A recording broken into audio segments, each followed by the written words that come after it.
If your firebox grate is warped from heat exposure, you gotta know how to handle it without messing up your whole setup. So, first off, don't just keep using that warped grate because it can mess with your fire's airflow and make the whole thing burn unevenly.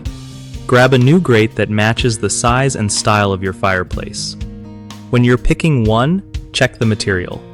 Cast iron or steel grates are good because they handle heat better without warping. Before putting the new grate in, clean out the ash and debris so nothing blocks airflow. Place the new grate straight in, making sure it's level to keep your fire safe and efficient.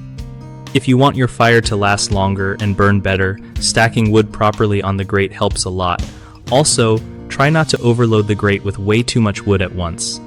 That just cooks the metal unevenly and can warp it again. Finally, keep an eye on how hot your fire gets.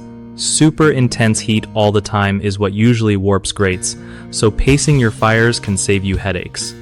One of the biggest mistakes people make with firebox grates is ignoring heat damage signs until it's too late. If you see warping early, swapping it out can stop bigger problems.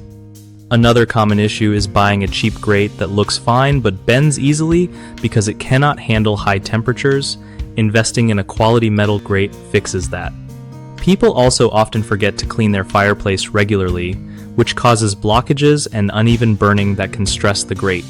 Just a quick cleanup every few fires keeps things running smooth. BigHomeProjects.com is awesome for homeowners who want to find trusted local contractors without the hassle. It also helps contractors get steady work by connecting them with people who really need their skills.